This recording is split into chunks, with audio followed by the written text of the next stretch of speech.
बोले मुर्दे में भगवान विराजमान? हाँ, वो केवल अंतर्धान हुआ है, वो आपको अपनी नजरों से ओझल कर लिया है, वो वही है। वेन के शरीर का जब मंथन हुआ, दाहिनी भुजा से भगवान का अवतार हो गया पृथु, बाई भुजा से महारानी अर्ची, और मृत शरीर से, इसका मतलब भगवान केवल अंतर्धान होते हैं, वो वहीं विराजमान रहते हैं। जो नाम जप करता है और जो श्री कृष्ण चरित्र का गायन करता, बहुत बड़ी बात है, प्रार्थना है। अगर चरित्रों में मन नहीं लगाते हो तो तुम्हारे चरित्र सही नहीं रहेंगे। ये हमारी बात को पकड़ लीजिएगा। भगवत चरित्र गायन और श्रवण में जिसका चित्त नहीं लगा तो कोई साधना कर ले, उसका चरित्र पवित्र होना बहुत कठिन है। क्योंकि हमारे जो मन और इंद्रियों का आकर्षण है वो प्रकृति है। मना कष्टान इंद्रियाणि प्रकृति स्थान कर सती, और ये प्रकृति जब हमारे मन और इंद्रियों को अधीन करती तो पापाचरण बनता है। और जब यही मन इंद्रियां परमात्मा में लगती हैं तो हमें परम सुख मिलता है। तो हम जिसका यश गान करते हैं, जिसका यश सुनते हैं, उसी का मनन होता है, उसी से प्रीति होती है। शरणागति श्रवण सुजस से ही होती है। अगर हमारे कानों में सुजस न जाए, भगवान के चरित्र न जाए, तो पावनता नहीं आ सकती। महामोह का नाश करने के लिए समर्थ है भगवान के लीला चरित्र। महामोह महिषेश विशाला, राम कथा कालिका कराला। जैसे महिषासुर का मर्दन त्रिभुवन में कोई नहीं कर सकता था, तो महान दुर्गा रूप धारण करके प्रभु ने विनाश किया उसका। ऐसे ही ये दुर्गा के समान सामर्थ्यशाली भगवत लीला चरित्र हैं, जो हमारे महामोह रूपी महिषासुर का मर्दन कर देंगे। श्री कृष्ण चरितम पठन और रटन हा कृष्णेति हा प्रिया। जब कोई भगवत चरित्रों का गान करता है और श्रवण करता है तो पक्का सीधे प्रेम प्राप्त होता है। रत्नावती जी ने अन्य कोई साधन न जाना न किया। दासी ने वृंदावन बिहारी की महिमा लीला, दशम स्कंद के भगवान के पावन चरित्रों का गायन किया।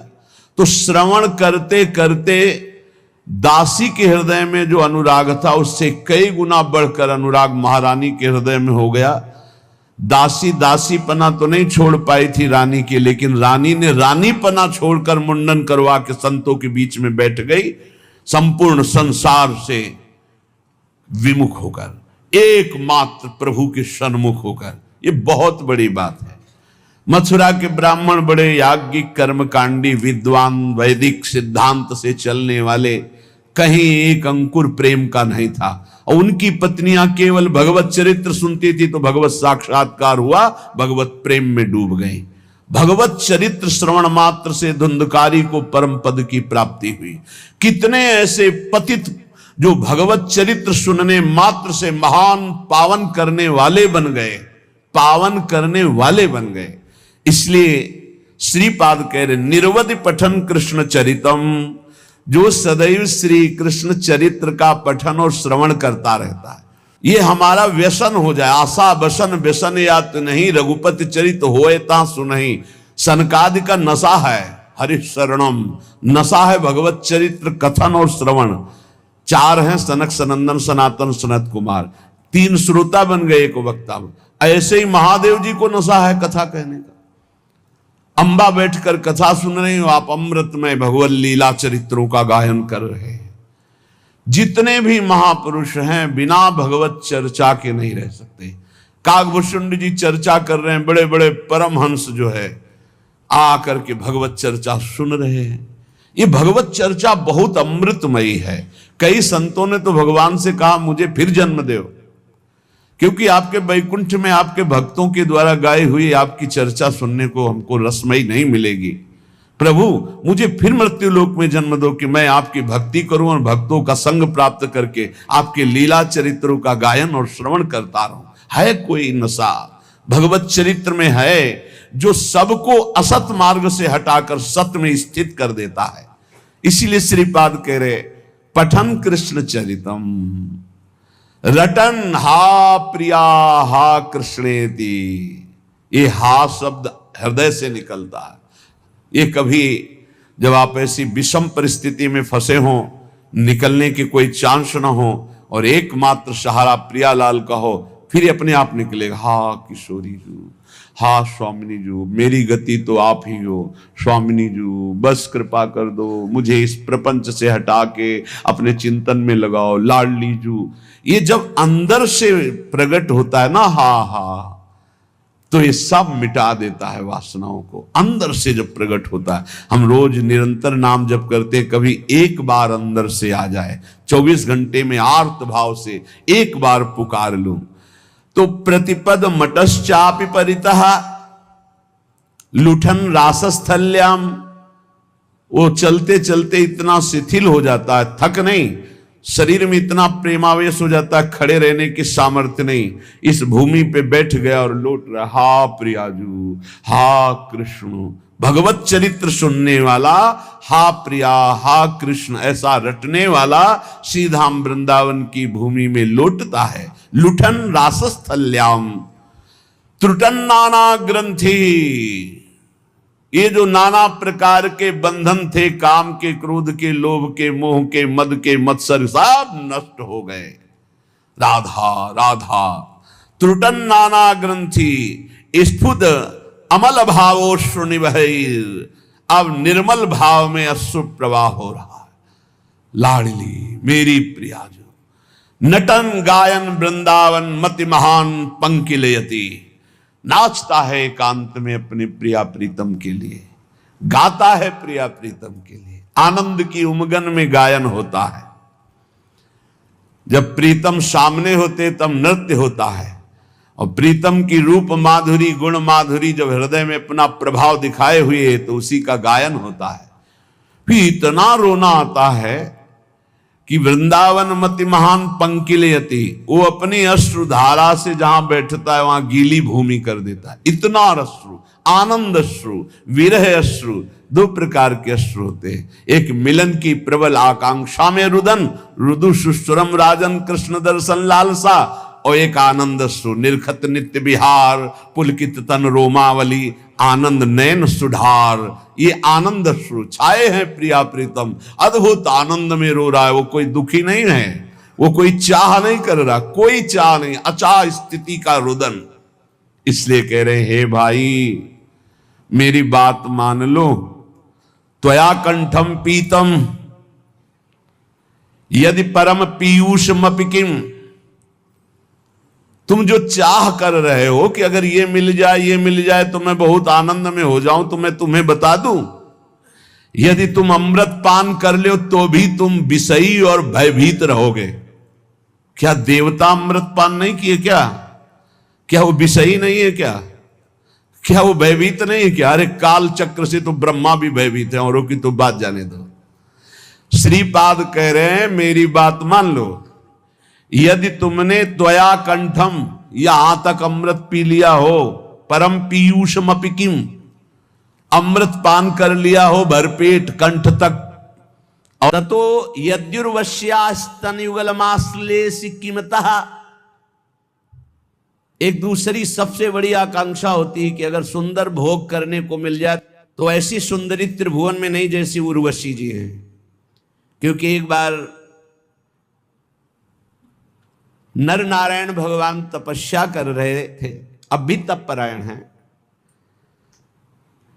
तो देवराज इंद्र को घबराहट हुई कि इनकी तपस्या तो इतनी प्रबल है कि कोई भी पद ले सकते हैं, तो कहीं मेरा पद न ले ले। तो उसके पास आखिरी बाण होता है अमोघ काम। जैसे विश्वामित्र जी जब तप के द्वारा नई सृष्टि की रचना करने का संकल्प करने लगे, तो देवराज इंद्र घबरा गए कि ये तो नया स्वर्ग, नई सृष्टि सब रच देंगे। तो भेजा मेनका को, बहुत ही सुंदर, सर्वांग सुंदर, मलय मारुत, बसंत ऋतु, गंधर्व गायन विद्या में प्रवीण और अप्सरा नृत्य प्रवीण, हाव भाव करती हुई मेनका मुनि के समीप डरती हुई कहीं भस्म न कर दें। महान तप के तेजा पुंज जो ब्रह्म ऋषि पदवी को कहाने के लिए वशिष्ठ जी को विवश कर रहे थे, बहुत बड़ी सामर्थ्य तप की होती है, लेकिन ज्ञान की सामर्थ्य के आगे तप कुछ नहीं होता। वशिष्ठ जी के ब्रह्म बल के आगे विश्वामित्र जी का कोई भी बल काम नहीं करता था। बड़ा प्रसंग है, हम तो केवल इशारे में बता रहे। ऐसे महान तप के धनी को डरते हुए मुस्कुरा, उनका निर्भय रहो, डरो मत, समीप आओ। ये सब क्या है? भगवान केवल आपको प्रसन्न करना चाहते। मेरी प्रसन्नता बस भगवान, ये हमारा सारा सेवा का जो परिकर है, बस आपको एक बार मुस्कुराते हुए देखना चाहती हूं, तो तुम निर्भय हो जाओ। और फिर मुस्कुराहट बदल गई सहवास में, और जब गर्भ रहा तब उनको होश आया विश्वामित्र जी। तो उनका नहीं नहीं, मैं कभी नहीं रुक सकता अपने मार्ग में, तू कितना भी उपाय कर ले माया। और फिर अपने तप में लग गए, कुछ नहीं, मेरे को रोक नहीं। यही सबसे खास बात साधक की होती है। चूक हो गई तो हो गई, लेकिन रुकना नहीं है, रौंदना है। हर वासना को रौंद कर आगे बढ़ना। और निकल गए। उन्हीं के गर्भ से शकुंतला जी का प्रादुर्भाव हुआ, जिनके दुष्यंत के संग से भारत नाम, जिनके नाम से बड़ा वो भरत जी हुए। उनका नाम दुष्यंत पुत्र भरत से ही भारत, ऐसा कहीं कहीं आता है। भगवान ऋषभ देव जी के पुत्र भरत से भारत, पहले अजनाभ वर्ष इस देश का नाम। इतना बड़ा महर्षि जो राज परिवार में रहकर सारे सुख भोगने वाला, फिर मेनका ने उसको भ्रष्ट कर दिया। तो इसके पास एक ही उपाय है, देवराज इंद्र के पास भारी उपाय, अप्सराओं को भेज करके मुनियों की या तपस्वियों की बुद्धि को भ्रष्ट कर देना। भेजा नर नारायण के पास अपनी समस्त अप्सराओं को, रंभादि सुंदरी अप्सराएं नृत्य करना सब। भगवान नारायण मुस्कुराए और कहा, स्वागत है काम तुम्हारा, आओ सब बैठो। वो थर थर कांप रहे थे। नहीं, हम अपने तप से तुम्हें दुख नहीं देंगे। और अपनी जंघा में ऐसे चित्र बनाया तो दिव्य देवी उर्वशी जी का प्रादुर्भाव हो, देखते ही काम मोहित हो गया। बोले तुम आए थे यहां हमको मोहित करने के लिए, देखो ये सुंदरी अभी अभी प्रकट हुई हमारी जंघा से, ले जाओ और देवराजेंद्र को कहना तुम्हारे स्वर्ग की बेजोड़ अप्सरा। देवराजेंद्र भी देखते ही मोहित, देवी उर्वशी ऐसी थी, देखते ही मोहित। यहां कह रहे कंठ तक अमृत पी लो। ततो यदुर्वश्याः स्तन युगल मासलेसी किमतः। मेरी बात मान लो और लोक के भोगों की तो बात जानो दो। उर्वशी को भोग लो, उसके वक्षा स्थल का स्पर्श भी कर लो, तो भी तुम्हारी भोग वासना तृप्त होने वाली नहीं। आपको उदाहरण से ज्यादा पुष्टता मिलेगी। महान राज ऋषि कहा गया है इनको, पुरुरवा को। बड़ा धर्मात्मा, संयमी, नियमनिष्ठ। भगवान श्री कृष्णचंद्र जी स्वयं अपने मुख से उद्धव जी को उनका यश सुना रहे हैं और उनकी दुर्दशा बता रहे हैं उर्वशी के कारण। भगवान कह रहे हैं, उद्धव मल्लक्षणम इमं कायम लब्ध्वा मद्धर्म आस्थितः आनंदम परमात्मानो मात्मस्थम समुपैति माम। उद्धव, ये शरीर केवल मेरी आराधना करने के लिए मिला है। मानव शरीर केवल भगवत प्राप्ति के लिए मिला है। इसी से केवल मेरी प्राप्ति हो सकती है और किसी योनि से नहीं। इस मनुष्य शरीर को मैं कृपा करके देता हूं। एक एक शब्द ध्यान से सुनना। उद्धव, ये मनुष्य शरीर केवल मेरी प्राप्ति के लिए है। मेरी प्राप्ति केवल इस मनुष्य शरीर से हो सकती है। इस मनुष्य शरीर को प्राप्त करके जो मेरी भक्ति नहीं करता, मेरे को प्राप्त नहीं करता, उसको बहुत दुख भोगना पड़ता है। सो परत दुख पावई सिर धुनि धुनि पछताए काल ही कर्म ईश्वर। अभी चूंकि माया आपको आकर्षित कर रही तो आपको यह शब्द समझ में नहीं आ रहा कि बाद में पछताना क्या पड़ेगा। बड़े बड़े महापुरुषों ने अंतिम समय की स्थिति का अनुभव करके ज्ञान के द्वारा कहा है, मन पछताई है अवसर भी। तब लगे गया शरीर, अब क्या होगा। जो हमने कमाया वो तो सब यहीं रह गया, और जिस ले आया था वो तो काम कर नहीं पाया। अब क्या हो, भारी काले ही कर्म ईश्वर मिथ्या दोष लगा, झूठ बोलता है वो। हमारे भाग्य में भजन होता तो भजन हो जाता ना, अरे ईश्वर की इच्छा ही नहीं थी, ईश्वर की इच्छा तो थी, तभी तो तेरे को मानो दे दिया। मैं करुणा करके मनुष्य शरीर केवल अपनी प्राप्ति के लिए देता हूं। मैं सबके हृदय में विराजमान हूं, परमानंद स्वरूप हूं। मेरा भजन करे परमानंद में डूब जाएगा।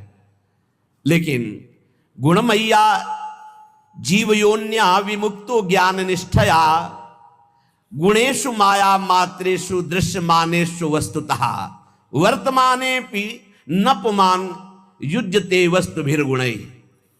जीव की जितनी योनियां हैं, जितनी गतियां हैं, वो सब 3 गुणों से होती है, सतोगुण, रजोगुण, तमोगुण। जब तक किसी महापुरुष का संग प्राप्त करके अज्ञान का नाश करके ज्ञान नहीं जागृत होता है, तब तक वो भटकता रहता है नाना प्रकार के भोगों में। सतोगुण रजोगुण ये सदैव उसको टिकने नहीं देते, भगाते रहते, ये भोग ये भोग, ये सुख ये दुख, बस ऐसे चक्र में। ये सब माया मात्र है, भ्रम मात्र है, स्वप्न मात्र है। ये कब अनुभव होता है? जब उसको दिव्य ज्ञान की प्राप्ति हो जाती है। उद्धव फिर वो ज्ञानी महात्मा सब समाज में विषयों के बीच में रहते हुए भी, व्यवहार करते हुए भी वो कभी बंधता नहीं है। इसका कारण है वो गुणों की सत्ता को ही नहीं मानता, त्रिगुणातीत अवस्था को प्राप्त हो जाता है। इसलिए उद्धव, यदि मनुष्य शरीर मिला और सत्संग मिला तो मेरी बात ध्यान से सुन लो। संगम न कुर्या दसताम शिष्णोदर त्रिपाम क्वचित तस्यानुगस्त मस्यंधे पतत्यंधानुगांधवत। साधक को यह ध्यान रखना चाहिए कि बड़ी कृपा से मनुष्य शरीर मिला और फिर भगवत मार्ग मिला। अब ऐसे लोगों का कभी संग नहीं होना चाहिए जो केवल 2 में आसक्त है, रसेंद्री और जनेन्द्री। खूब अच्छा खाने को मिले, खूब काम भोग भोगने को मिले, ऐसे विषयी पुरुषों का संग त्याग दे, चाहे वो स्त्री शरीर हो चाहे पुरुष शरीर हो, बिल्कुल दूरी बना के रखे, नहीं तो दुर्गति पक्की है।